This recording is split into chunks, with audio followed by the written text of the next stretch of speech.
Nous sommes au beau milieu de la nuit, ici à Nantes. Il n'est même pas 3 h du matin. Bien, figurez-vous que c'est le moment idéal pour parler d'alimentation, de tout ce qu'on mange. Fast food, slow food, junk food, food trucks. Notre monde est complètement food. On va plutôt parler en français. Des potrons minés même, à l'heure où certains dorment et ceux qui nous nourrissent font leur marché. Celui où nous nous trouvons à Nantes est d'intérêt national. C'est un lieu immense par lequel transitent des tonnes de marchandises qu'on va retrouver ensuite dans notre assiette. L'occasion rêvée dans cette émission pour parler des tendances alimentaires. Manger bio, manger local, être vegan, au contraire, manger beaucoup de viande. Que révèlent toutes ces pratiques? On parlera également des fameux circuits courts et du rapport avec la grande distribution. Enquête de région commence. Bienvenue, bonjour.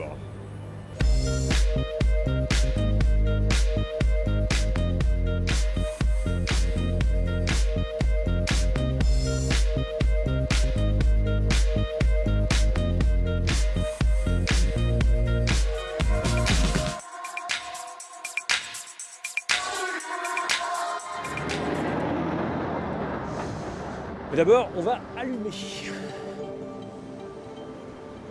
Alors, c'est celui-ci.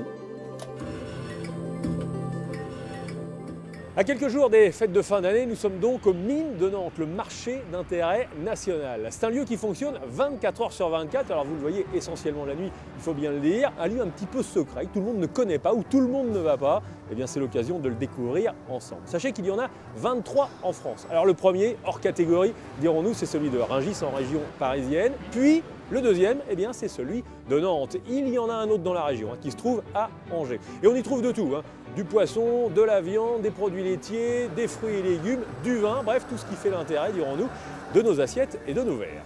Alors pour la petite histoire, sachez que les mines ont 65 ans, l'idée étant à l'origine, juste après la guerre, d'avoir des lieux de distribution de produits alimentaires frais, aussi près que possible des lieux de production. Le mine de Nantes est installé sur l'île de Nantes depuis 1969. Alors il compte une vingtaine d'hectares, une centaine d'entreprises, 1240 salariés, 3500 acheteurs.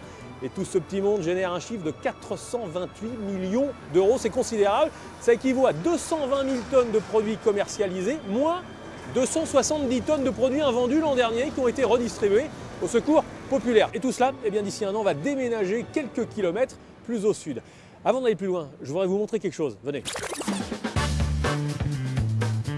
Voilà, c'est ça que je vais vous montrer, ce grand bâtiment cubique là à côté des deux châteaux d'eau qui n'ont quasiment jamais servi, la marée nantaise, la tour à glace. C'est une sorte d'emblème du mine. D'ailleurs, on voit ce bâtiment de l'extérieur, du boulevard.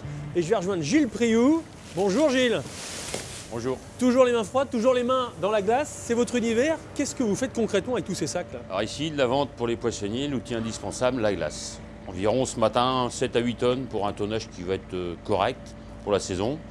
Et puis ces clients-là, jusqu'à 6h, 6h15 vont venir acheter. Ensuite, vont repartir sur les marchés, dans les boutiques. Cette glace tient correctement à cette période-là de l'année. Sur l'année, je vais vendre environ 1500, 1600 tonnes de glace. Ça varie de 60-70 tonnes en janvier jusqu'à 200-220 tonnes les mois d'été. 20 kg par sac. 20 bons kilos par sac. La clientèle, les poissonniers détaillants qui sont sur les marchés, dans les boutiques, et bien sûr les grossistes du mine qui m'achètent environ 50% du tonnage. Allez, moi je vais aller aider un commerçant quand on a besoin. Hop. Bonne journée. Allez, on dépêche vite la marée.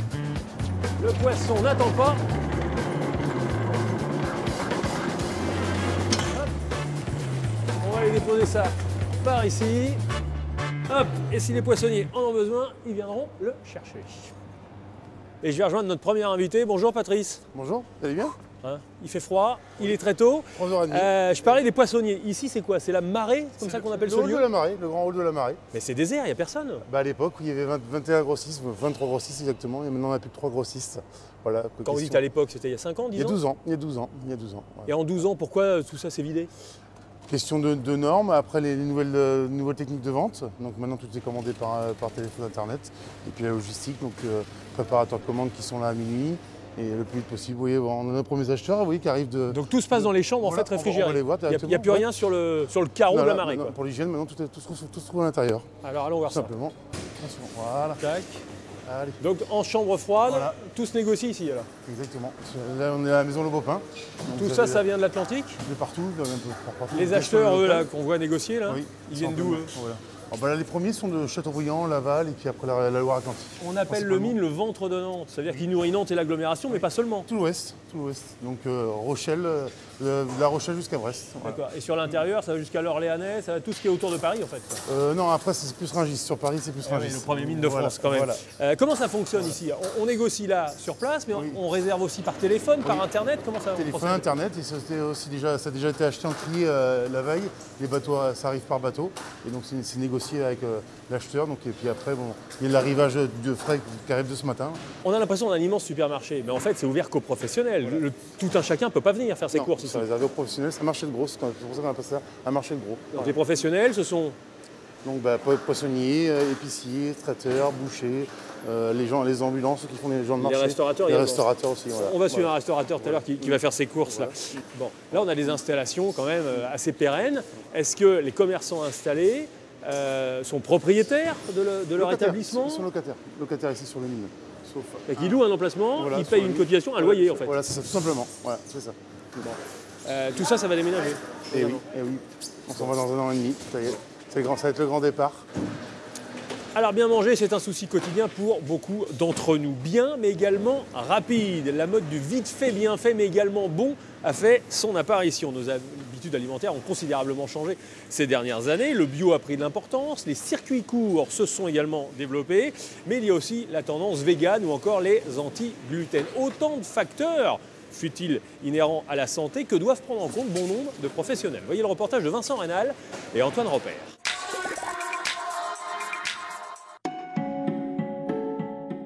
Il flotte comme un parfum de remise en cause dans l'air.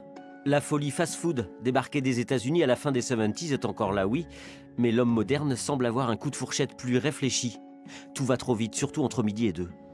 Même la pause sandwich a pris un goût de jeune. Tous les matins chez le boulanger avec ma recette. Nous sommes sur une mayo jalapenos sans œufs, un guacamole, des petits oignons frits, une saucisse 100% végane et des jeunes pousses de moutarde rouge frisée. Donc là, nous sommes vraiment sur une conception 100% végane. À Nantes, les établissements de restauration rapide mais saine poussent comme des champignons. En fait, on ne déjeune plus, on se détoxifie à grands coups de soupe maison, de tartes aux légumes ou même de compléments alimentaires. Même les crumbles sont salés. On est un peu pressé pour déjeuner. On n'a pas encore eu trop le temps, puis on voit qu'on peut manger rapidement du coup en se servant nous-mêmes. Donc voilà, côté pratique. Il y a le McDo aussi. Ouais, mais bon, le McDo et ce qui est proposé ici, ça m'a l'air quand même un peu plus sain. J'ai pris une petite soupe de carottes au cumin et j'ai mis des petites graines. Vous voyez, vous pouvez vous servir là-bas, on peut prendre des petites graines ou du fromage et c'est très bon.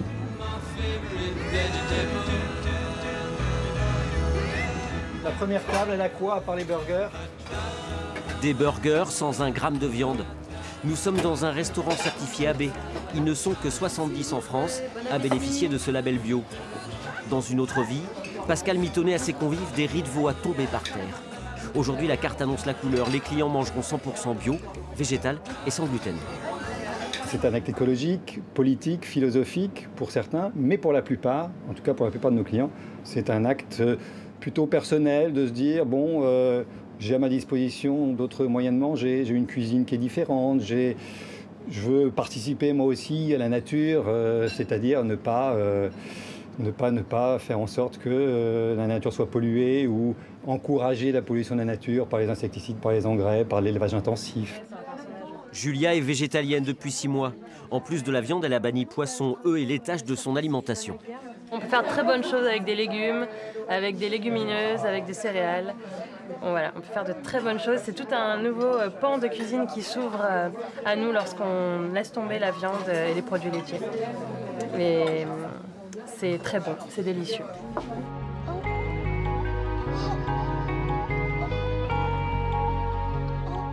Un désir de fraîcheur, de produits bruts non transformés, qui a donné naissance à une toute nouvelle économie.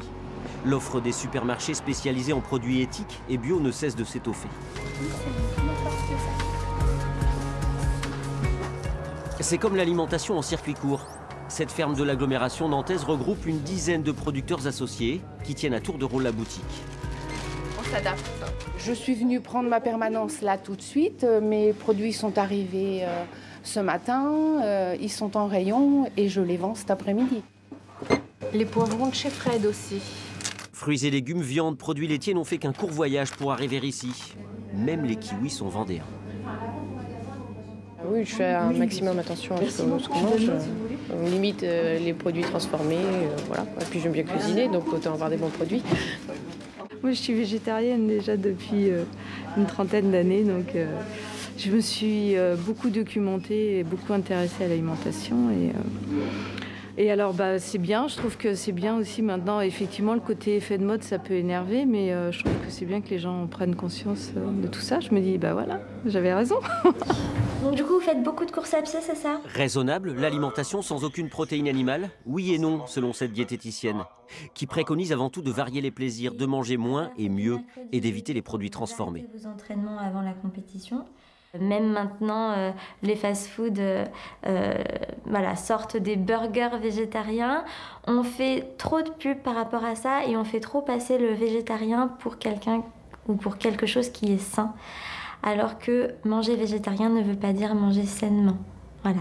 Les produits veggie ne sont pas les plus équilibrés, ne sont pas les mieux en termes de composition. Donc, moi, je questionne toujours la personne qui vient me voir pour un régime végétarien pour qu'il me dise si c'est éthique ou si c'est vraiment parce qu'il a entendu dire que c'était meilleur pour sa santé. Les modes ont aussi un effet pervers. Manger sans gluten juste pour essayer peut par exemple rendre invisibles certains symptômes de la maladie cœliaque, chronique et auto-immune. Elle touche l'intestin. Si vous avez des troubles digestifs et vous avez l'impression que vous pouvez les associer à la consommation des produits à la base du blé, la première chose à faire, c'est d'aller voir votre médecin, de faire au moins une prise de sang, et le mieux, c'est de faire vraiment l'endoscopie pour écarter de manière la plus fiable une éventuelle maladie cœliaque. Si vous le faites et on peut dire, voilà, vous n'avez pas de maladie cœliaque, à ce moment-là, vous pouvez éventuellement adopter le régime sans gluten, plus ou moins, de manière plus ou moins stricte, en fonction de votre état, de vos symptômes. Victoire est végane depuis 1 an et demi. Elle n'achète plus de cuir, de laine. Les menus à la maison sont exclusivement à base de végétaux et tout va bien, merci. Et là, ça fait très longtemps que je suis pas tombée malade. Je me sens active, je me sens bien. Quand on a fini de manger, je suis pas là. On n'est pas lourd, quoi. On est bien, on a mangé, on a donné la bonne énergie à notre corps. Et c'est pas des produits gras où on sent que c'est compliqué pour l'organisme de les assimiler. Donc meilleure santé et meilleure mentale.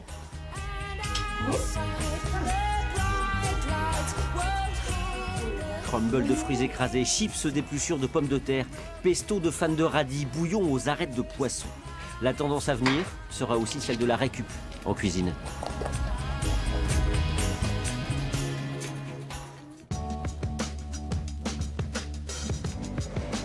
Hop. Une fois que c'est tombé, Laurent, qu'est-ce qu'on en fait?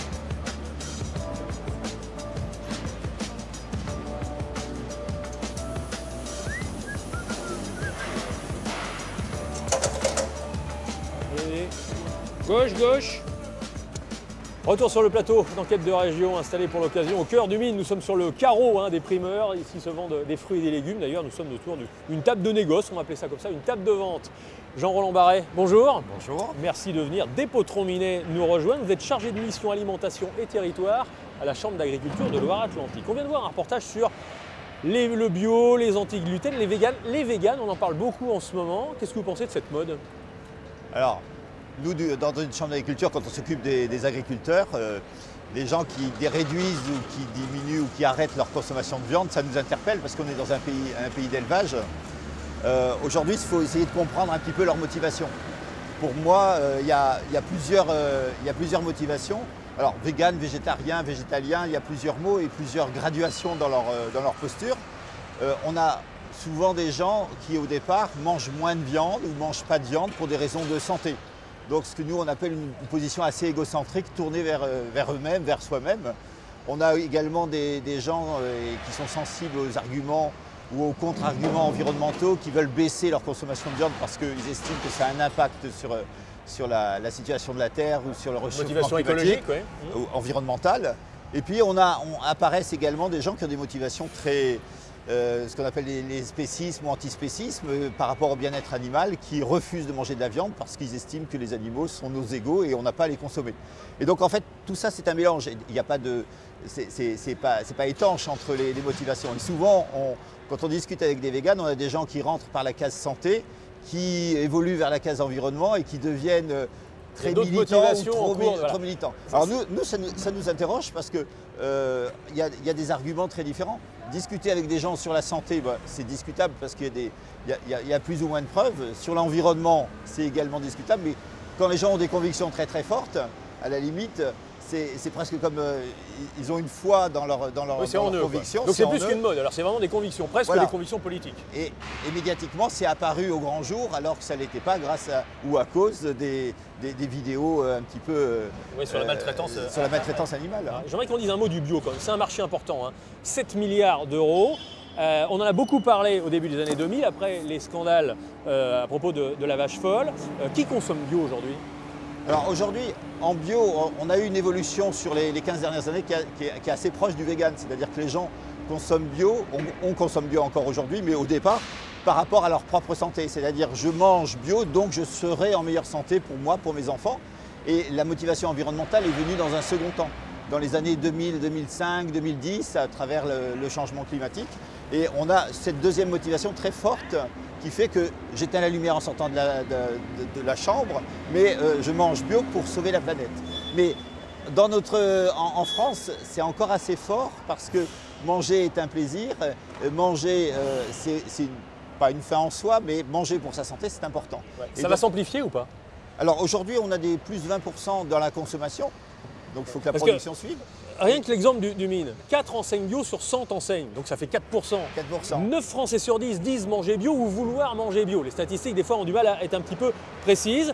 Il y a 7% de la surface agricole régionale qui est en bio, 5% au niveau national et l'objectif c'est 10% en 2021. Donc ça va s'amplifier. Donc là on est carrément sur une tendance sur le long terme. Alors sur les 15 dernières années, on est à plus 10, plus 20% tous les ans en consommation. Mais la marge de progrès est énorme. 7 milliards, c'est par rapport à 150 milliards la consommation des Français. Donc c'est-à-dire qu'on n'est encore que à 5% de la consommation. Donc les marges de progrès, même à plus 10, plus 15% par an, sont encore gigantesques. Donc ça, on n'est qu'au début et on est sur une part bio qui reste très, très faible en termes de consommation. Même si on en parle beaucoup, elle reste encore très modeste. Les circuits courts et le manger local, ça c'est vraiment votre créneau à la Chambre d'agriculture. En tout cas, vous, c'est dans votre fonction. Qui les utilise ces circuits courts? Ceux qui justement consomment bio? Alors aujourd'hui, on a eu un engouement sur la vente directe. C'est les années 2005. Les AMAP. À travers les AMAP en 2005, à travers le Grenelle en 2008, on a parlé de circuit court, donc juste un intermédiaire. Et donc quand on parle de circuit court, il y a souvent un amalgame avec le produit local. Un circuit court, l'autre fois j'ai fait une commande d'agrumes à travers une épicerie italienne en Sicile. J'ai un intermédiaire entre le producteur et donc moi. C'est du circuit court. Mais c'est pas du local. Mais c'est pas du produit local. Donc aujourd'hui on parle de beaucoup de produits locaux qui se déclinent en circuit court. C'est la vente directe, c'est sur un marché ou sur une AMAP ou dans un magasin qui propose des produits de producteurs bien identifiés et qui viennent assez proches. Et aujourd'hui, il y a aussi des circuits longs. Le poulet d'Ancenis, par exemple, ou le poulet de Douai, produit à Ancenis, c'est pas un circuit court, mais c'est un produit local. Et c'est un circuit long. Donc c'est beaucoup plus complexe. Donc aujourd'hui, en 3-4 ans, ce qui a émergé, c'est que à côté du circuit court, c'est le produit local qui se décline sur différents niveaux qualitatifs et sur différentes approches. Et c'est ça qui a de la valeur. Alors ce n'est pas une valeur en soi, c'est une valeur immatérielle où, comme nous, on consomme un produit dont on identifie l'origine et dont on identifie le producteur, ça a déjà plus de valeur qu'un simple produit, même s'il est qualitatif en termes de prix ou en termes de signe de qualité, par exemple. J'aimerais qu'on termine avec un dernier point, le slow food, un mouvement qui est né en Italie, c'est ça, voilà, en 1989-90. Est-ce que justement en France, on est réputé pour être de bons mangeurs, pour avoir de bons produits, il y a un art de vivre, c'est un art de vivre, l'art culinaire français, c'est en train de se perdre ou pas du tout? C'est en train de changer un petit peu d'orientation, et ce qu'on vient d'évoquer, les anti-gluten, le bio, les véganes, mais c'est toujours là, c'est toujours une représentation de la France. Alors, quand on parle de le slow food, c'est-à-dire c'est un mouvement, donc c'est une sorte de contestation de manger rapidement du fast-food. Donc c'est ça à l'origine. Mais en fait, on est multiples, c'est-à-dire qu'on est fast-food un jour, on est slow food un autre jour. Donc aujourd'hui, le slow food, c'est un slogan. qu'a repris Macron d'ailleurs, c'est bon, propre et juste. C'est-à-dire bon le plaisir ou bon pour sa santé. Et propre et juste, c'est la technique de production dont le bio n'a pas l'exclusivité. Et juste, c'est le rapport entre la rémunération du producteur, de l'artisan, qu'il ne faut pas oublier, et l'accessibilité du consommateur qui a un produit accessible de qualité. Donc ça résume le local et ça résume le circuit court, mais aussi certains circuits longs. Merci. Jean-Roland Barret, je rappelle que vous êtes chargé de mission alimentation et territoire à la Chambre d'agriculture de Loire-Atlantique, de nous avoir éclairé un petit peu sur ces tendances. Alors les circuits courts se développent de plus en plus, vous venez de nous le rappeler, à ne pas confondre avec le manger local. Les gens apprécient de manger un fruit et un yaourt produit près de chez eux et qui n'a pas voyagé durant des jours après être passé entre les mains de plusieurs intermédiaires. Voyez par exemple comment travaillent ces producteurs de lait qui font bien plus que traire leurs vaches, ce qui demande déjà beaucoup de travail. En Maine-et-Loire, reportage Sandrine Gadet et Myriam Thiebaud. Le jour n'est pas encore levé qu'Hervé est déjà en salle de traite. Ses jersiaises attendent patiemment qu'il s'occupe d'elles. Installé en 2003, passé récemment du conventionnel au bio, Hervé Pelé a fait de la proximité son credo. Plus on travaille en circuit court, on travaille avec la nature. Et demain, pour nos enfants, c'est important qu'il reste une nature existante et non pas que des camions sur la route, quoi. L'objectif de l'agriculture, comme le faisaient mes parents, enfin comme l'ont fait mes grands-parents, c'était de produire et de vendre en circuit court sur les marchés ou que les gens viennent à la ferme. Ça, c'est retrouver ce que faisaient nos grands-parents. Ça, c'est un point important. Depuis 6 ans, un quart de la production d'Hervé est transformée sur place, à la ferme, là, de l'autre côté de ce mur. Alors, la salle de traite est à droite. Le lait arrive par le tuyau ici, là, que je mets dans le pasteurisateur. Patricia est déjà en piste. C'est elle qui va faire de ce lait crémeux du beurre, des yaourts, du fromage blanc ou de la crème fraîche. Chaque année, 50 000 litres de lait transitent par son atelier. Moi, je prends ce que j'ai besoin suivant mes commandes. Les collectivités vont commander en règle générale une semaine à l'avance. J'essaye de leur demander une semaine à l'avance pour arriver à gérer au niveau du lait. En plus de la vente en direct à la ferme, les deux associés ont aussi rejoint un collectif de producteurs pour fournir des paniers, mutualiser les moyens et optimiser les transports. Pour les cantines du coin, c'est Patricia qui assure elle-même la livraison. À 16 km de là, ces yaourts se retrouvent sur les plateaux de ses élèves, sans autre intermédiaire. Pour les familles, c'est important de savoir d'où vient le produit, est-ce que voilà, il fait beaucoup de trajets, moins de trajets, voilà. C'est ça ce qui est important pour nous. Ouais. Et c'est un plus quand même pour la restauration, voilà, la qualité qu'on apporte. En Maine-et-Loire, les circuits courts sont bien implantés. 150 collectivités s'approvisionnent déjà en direct auprès de 2000 producteurs.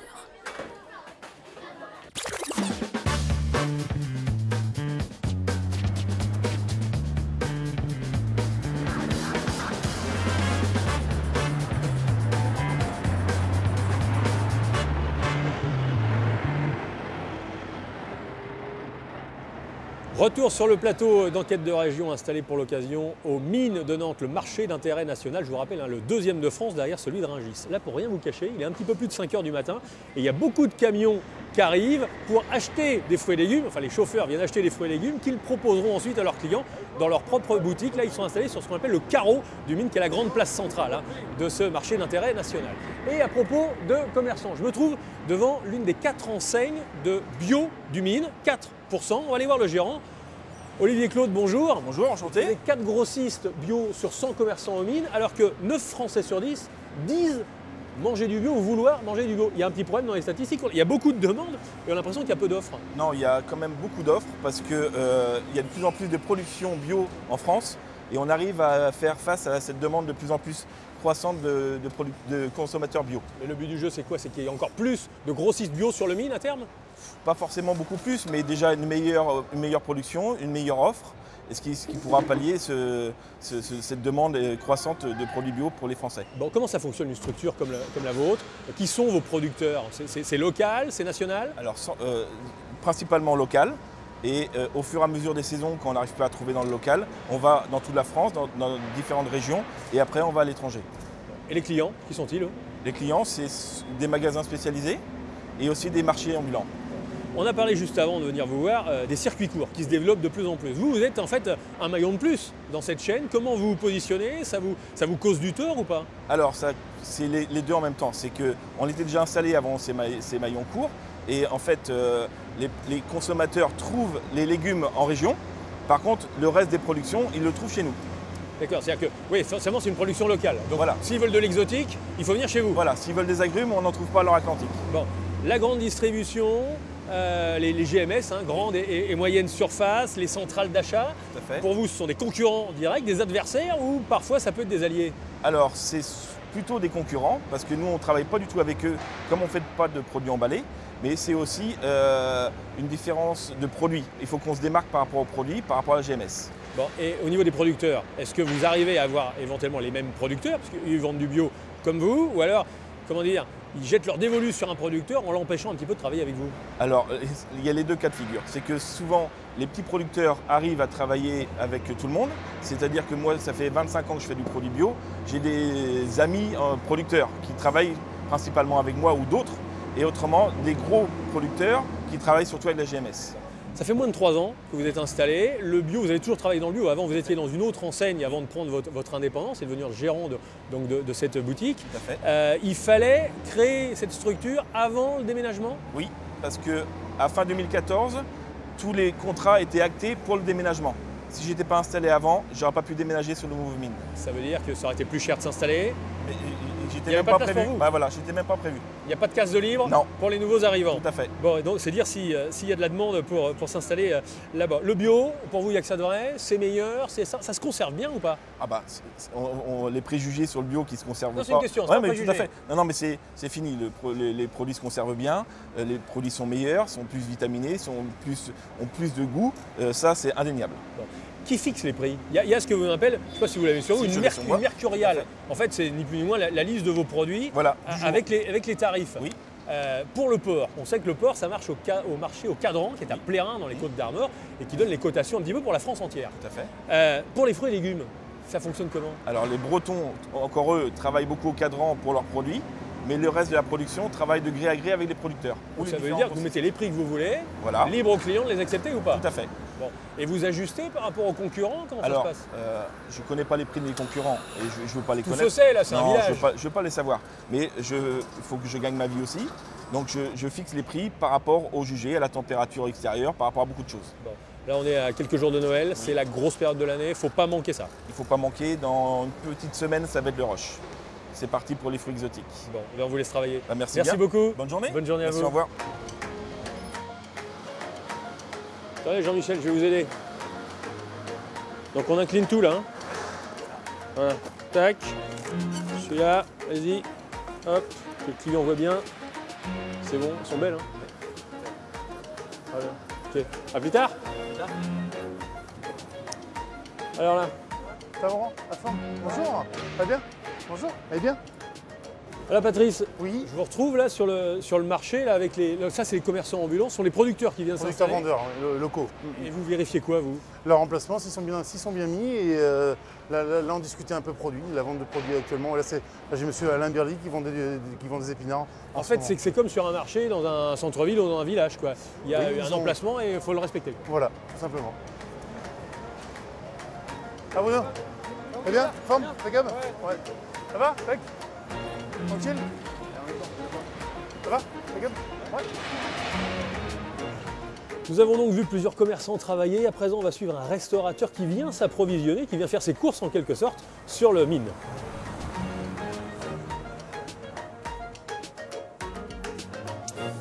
Et ce restaurateur que je rejoins, c'est Jean-Charles Baron. Bonjour, restaurateur à Nantes et Saint-Herblain, en banlieue nantaise. Vous avez 3 établissements.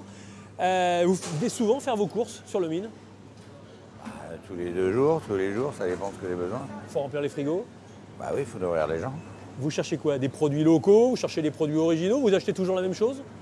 Ah bah non, jamais la même chose. Enfin, selon il y a quand même une carte? Oui, il y a une carte selon la saison, qui se tient sur la saison. Là, j'ai acheté des lièvres parce qu'on est à la saison des lièvres. Voilà, on est dans le gibier, donc je fais toujours du lièvre à la royale à la carte dans l'hiver. Donc je mets ça en place. Maintenant, il va me falloir j'ai besoin d'un peu de carré d'agneau. Je vais avoir besoin d'un peu de veau, voilà.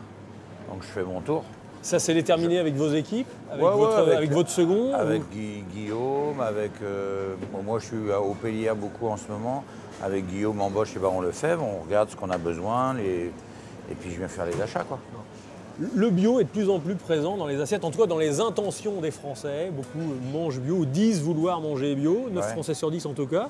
On s'aperçoit que sur le Mine, il n'y a que 4 commerçants sur 100 qui se font du bio. Vous êtes sensible à cette tendance? Vous vous adaptez ou pas? Bon, je suis sensible au bio, bien évidemment, mais il y a des belles choses qui sont hors du bio et qui sont dans de la culture raisonnée, qui sont très bonnes aussi. D'accord. Donc je fais confiance à mon élevage. La bonne alimentation aujourd'hui, c'est un mix des deux? Oui, je pense aussi, oui. Je pense qu'il y a un élevage français qui fait des belles choses sans être dans le bio, quoi.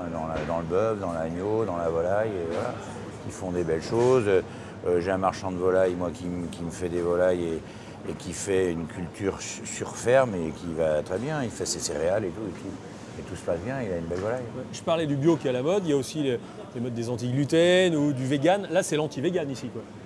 Là, c'est un peu l'anti-vegan, on va dire. Un vegan comme ça, il est malheureux. Voilà, mais bon. Mais c'est pas pour ça qu'on n'a pas une assiette végétarienne dans tous nos établissements, hein, et on fait plaisir aussi à ces gens-là quand ils viennent chez nous. Est-ce que sur le Mine, les codes existent toujours? Est-ce qu'on négocie les prix? Est-ce qu'on se fait réserver des produits pour pas que le concurrent l'achète? Bon, le prix, ça se négocie tout le temps selon les quantités que tu vas acheter et tout ça, bien évidemment. Ça, tu t'accordes avec ton fournisseur. Mais tu n'es pas là venu pour acheter un produit que l'autre ne va pas avoir, quoi. Il y a assez de quantité aujourd'hui. Voilà, non, ça ne m'inquiète pas trop. Après, chez un boucher comme ici, ce qu'il faut savoir, il y a des solutions qui sont apportées pour les restaurateurs. C'est-à-dire, on va retrouver des choses qui sont portionnées. Hein, on va trouver des produits qui vont être portionnés. On peut comme ça, là? Voilà, ou alors, voilà, là, vous voulez manger des souris d'agneau, ben, elles sont toutes sous-vidées. Alors, vous avez la viande sous vide et la viande comme ça, en frais. Mettons ça, la différence, c'est que ici, ils font leur travail de boucher. Admettons, ça, c'est un carré d'agneau. Qu'est-ce qui se passe en boucherie, de l'autre côté, ils reçoivent des carcasses entières et ils préparent tout. Ils délignent. Là, on est vraiment sur une qualité top. Hein, et puis après, on peut retrouver du... Vous préférez travailler ça, vous? Ah oui, bien sûr, ça n'a rien à voir. Donc on va retrouver des carrés. Donc là, il a reçu des agneaux entiers et il les a débités. Il a le collier, l'épaule, les carrés là, les gigots et les culottes en bas. Donc ça, on est sûr du produit. C'est lui qui l'a choisi avant en amont. Et ça c'est superbe. Donc c'est tout son travail de boucher qu'il fait. Donc il met ça comme ça en place. Il va faire le porc pareil. Le veau, on va le retrouver aussi pareil. Et puis après, ce qui est superbe, on va aller voir, hein, il a remis en place une cave de maturation. Où là, on a des carrés de bœuf, chez nous, les carrés, ils ont 5 semaines. Donc on peut aller voir, hein, c'est juste là. C'est ça, donc. Voilà. Donc là, la viande, elle a, elle a vieilli. C'est marqué, hein, chambre de maturation. Alors, c'est souvent de la race à viande, là, qu'on est sur de la normande. Hein. Donc le côté que vous voyez noir de la viande, c'est qu'en définitive, ça dessèche un peu. En définitive, ça c'est paré après, hein, ça va être paré. Hein. Alors on a une perte, bien évidemment. Hein. La viande maturée, on va perdre jusqu'à 20% de son poids. Hein. Elle se bonifie et tout ça, mais après on est sur une viande qui est très tendre et tout ça. Voilà. Hein. Faut savoir qu'aujourd'hui, en viande rouge, au niveau national, on commence à consommer de la viande entre 16 et 18 jours. D'accord ? Faut savoir ça. Donc en la maturation, on pousse encore 15 jours à 3 semaines de plus. Quoi. Bon. Pour en revenir aux mines, élément indispensable pour le fonctionnement de vos établissements. Ah bah heureusement, oui, s'il n'y a pas de mine. S'il n'y a pas de mine, je ne sais pas comment on fait, mais bien sûr, il faut qu'on vienne voir la marchandise. Allez, on vous accompagne en faisant vos courses. Ça c'est évident.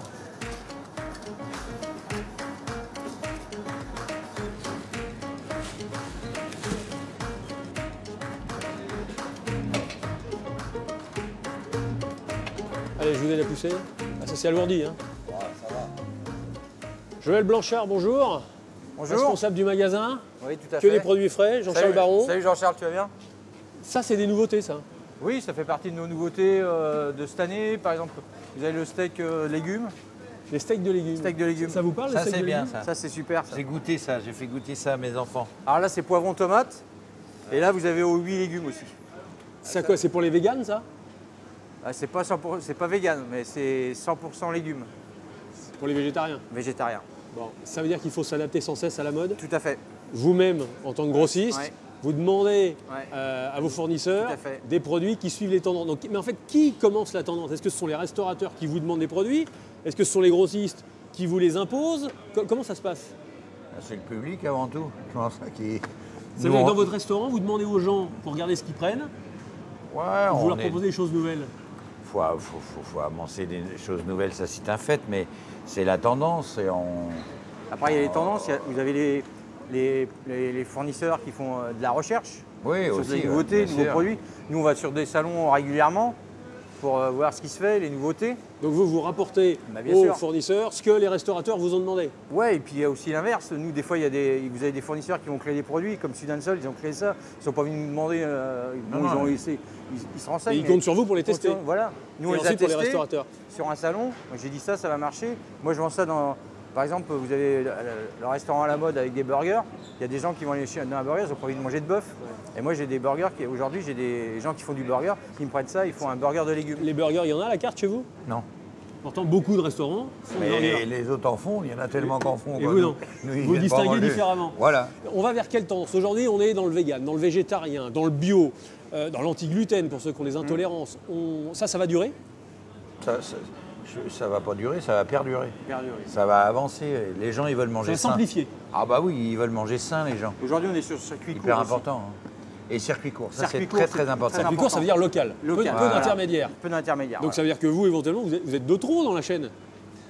Parce que Oui, Jean-Charles pourquoi Baron pourrait directement aller voir les producteurs. Ouais, mais c'est un métier. De Oui, distribueur. ouais, attention, après la distribution, c'est autre chose. Distribution, livrer le client. Donc vous êtes considéré comme circuit court? Ah oui. Quasiment. Moi, je vais faire travailler avec La un plus-value, volailler. Un circuit court et puis il apporte surtout une vraie solution aujourd'hui. solution hein. au C'est restaurateur. la livraison. La livraison. Aujourd'hui, si Berjac ne livre pas, vous avez vu le nombre de camions qu'il y avait devant à charger ce matin, s'il ne livre pas, il met la moitié du personnel à la Aujourd'hui, porte. c'est 27 petits camions. C'est Et il y a énorme. 25 ans, c'était zéro. Voilà, donc vegan, c'est 27 végétarien, c'est bio, 27 circuit chauffeurs. court, c'est- les tendances d'après. Parce que si on rajoute à chaque fois des paramètres, on va vers quoi? Les nouvelles tendances dans 4 ans, dans 10 ans? Manger sain, je pense que les gens Ouais. veulent ça vraiment, quoi. Vraiment, Je pense qu'on sur produit qualitatif, moins mais bon.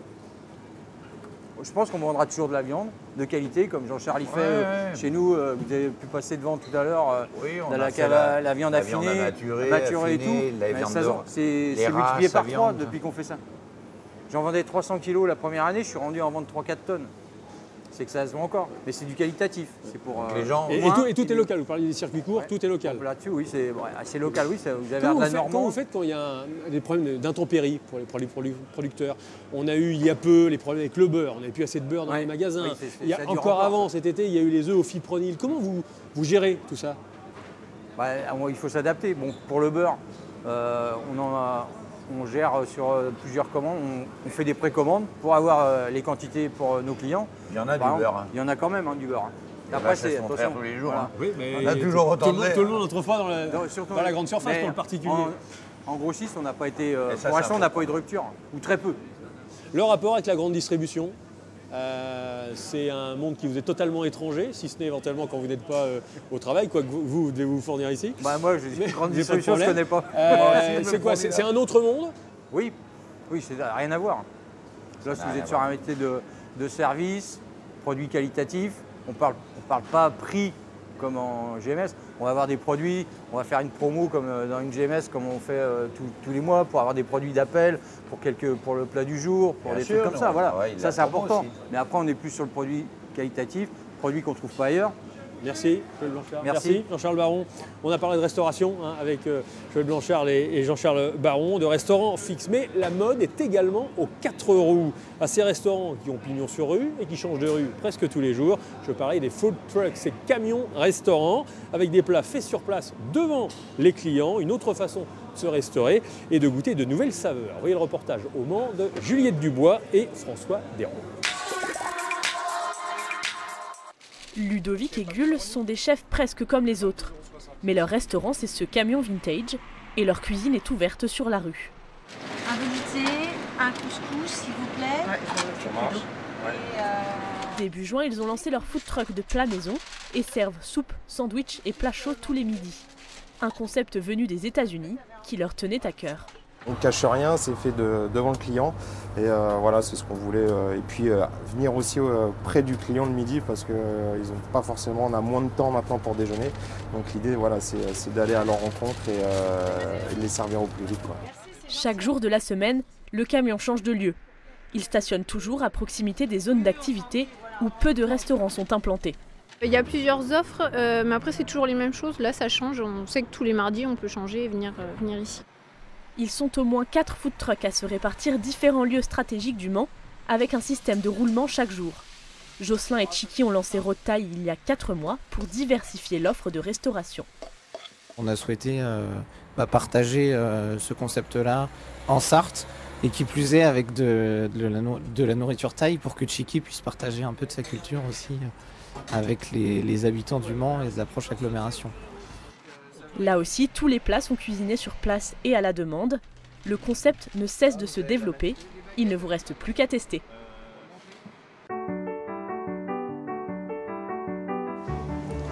Merci. Jolie Mola. Vous me faites ça bien comme d'habitude, hein? Ouais. Mieux que d'habitude, ce sera. Ça sera parfait. Ok, merci. À plus tard.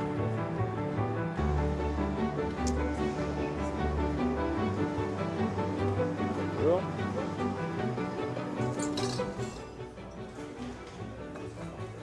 Bonjour Isabelle. Bonjour. Bonjour Louis. Bonjour. Vous êtes bien ici, vous? On est très très bien. Écoute, c'est une affaire qu'on a apprise il y a quelques années parce que c'est une ambiance spéciale ici. C'est un monde de travailleurs. Tout le monde se lève tôt le matin comme ça, c'est des potes. On se rend tous service mutuellement, on garde les colis, ils viennent les chercher, ils repartent. Tout va bien. On est heureux. Ça a l'air, tant mieux. Ça va durer quelques années encore. Très bien. Je peux vous demander 2 cafés, s'il vous plaît? Ça marche, 2 cafés. Merci Isabelle. Merci beaucoup. Et je rejoins mon prochain invité qui j'amène un petit café chaud. Bonjour Pascal Bolo. Merci, c'est gentil, bonjour. Vous allez bien? Très bien. Président de la CEMINE, Société d'économie mixte du Mine, marché international de Nantes. Gagné. Ça fait un titre à rallonge, ça. On vient de voir un reportage sur les food trucks, vous savez, c'est ces camions restaurants. Vous allez des fois manger dans ce genre d'endroit, vous? J'ai pas encore eu l'occasion d'essayer. Ça vous tente? Oui, ça pourrait être sympa, ouais. On va parler du déménagement. C'est un grand projet qui concerne le Mine. Pourquoi voulez-vous déménager le Mine qui est très bien ici? Il fonctionne très bien, on le vérifie depuis de nombreuses minutes maintenant. Bon, c'est un peu vieillot quand même. On sent il est là depuis 69. Hein. Il est là depuis 69, on sent qu'il a son âge. Et puis en plus, il y a des implantations qui ont été rajoutées, ça a été fait un peu de bric et de broc. Point de vue rationalité des espaces, c'est pas idéal. Mais surtout, ce qui est d'important, c'est qu'on a fait d'une contrainte apparente, l'aménagement de l'île de Nantes et l'implantation du CHU en bonne partie, sur l'emprise actuelle du Mine.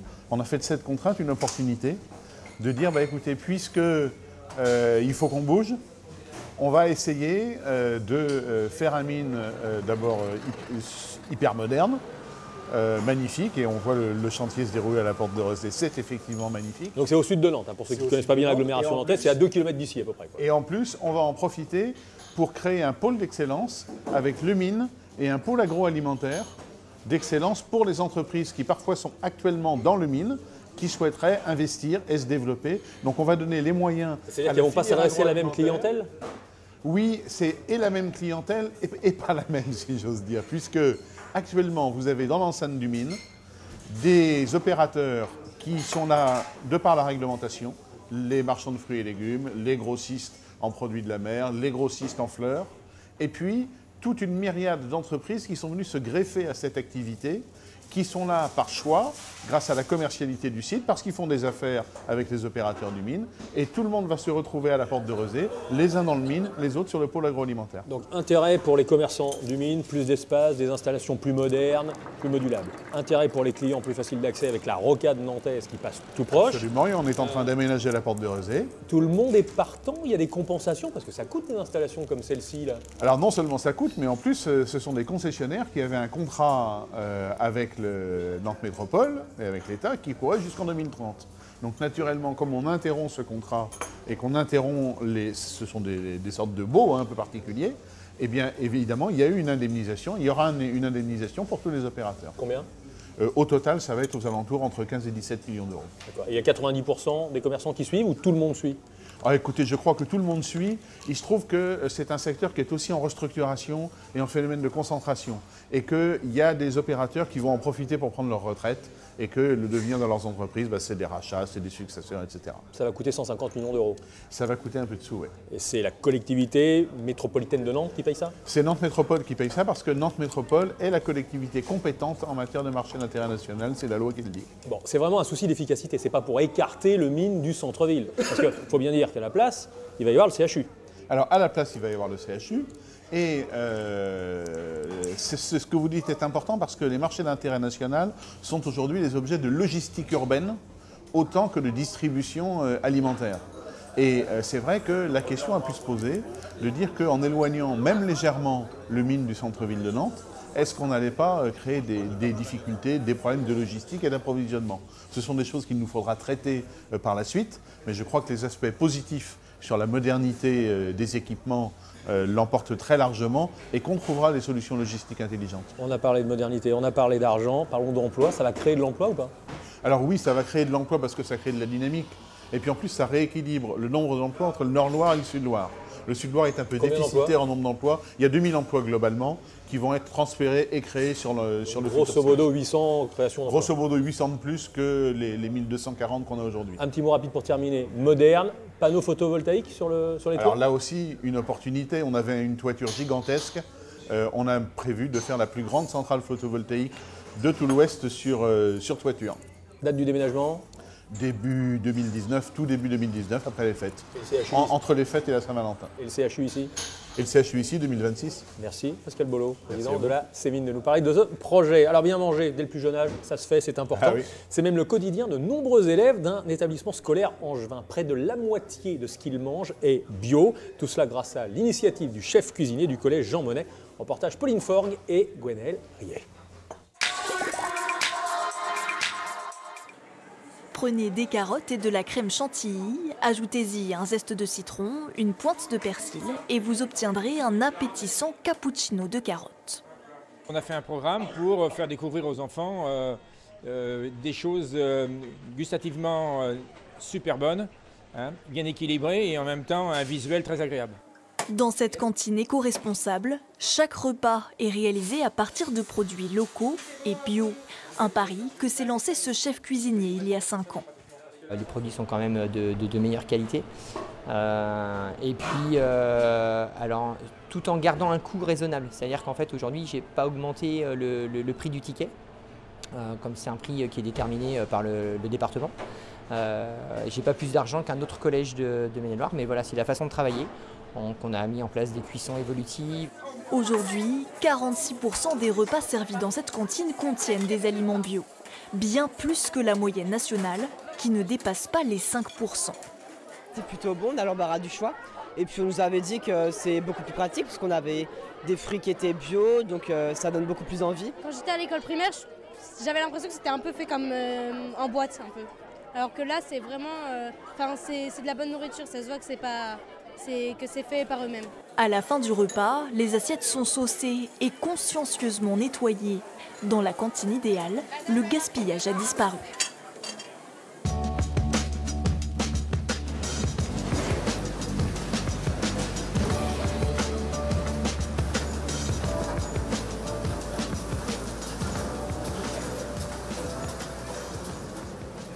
Avant de terminer cette émission, je voudrais vous présenter ces deux messieurs que je rejoins à l'instant. Angelo Brianceau, bonjour. Bonjour. Jean-Marc Mouchet, bonjour. Bonjour. Vous feuilletez un livre là sur le Mine dont on va parler dans un instant. Mais d'abord Angelo, on est au sein de cette grande mûrisserie de bananes au Mine. Le Mine pour vous, c'est plus qu'un lieu de travail, on peut dire que c'est un lieu de vie. Oui, c'est un lieu de vie. Je suis arrivé avec mes parents, j'avais 9 ans. Mon père était gardien du Mine de Nantes.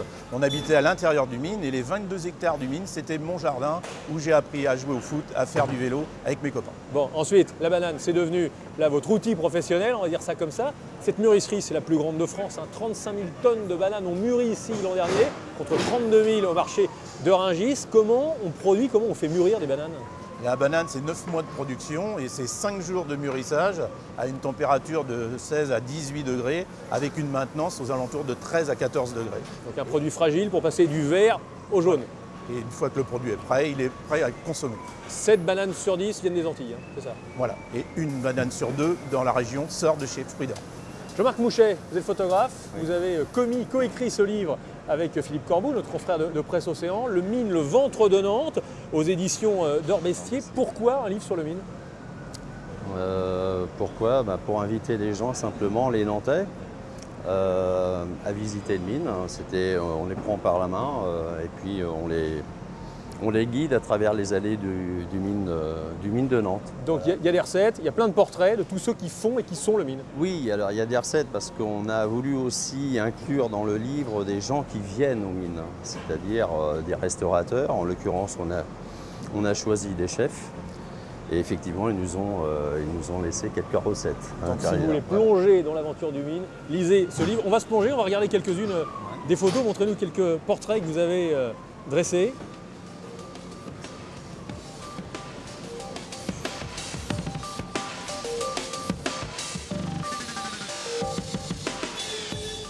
Et voilà, le jour s'est levé sur une étrange idée, a dit le poète. Nous n'avons pas rêvé, ce monde existe bien. C'est celui du Mine, 50 ans d'histoire qui vont donc se clore ici l'an prochain pour démarrer une nouvelle existence quelques kilomètres plus loin, on l'a évoqué. Voilà, il est temps pour moi de rentrer. Alors évidemment, il n'y a pas de taxi. Ah bah si, s'il vous plaît, s'il vous plaît. Vous pouvez me déposer? Merci, on y va.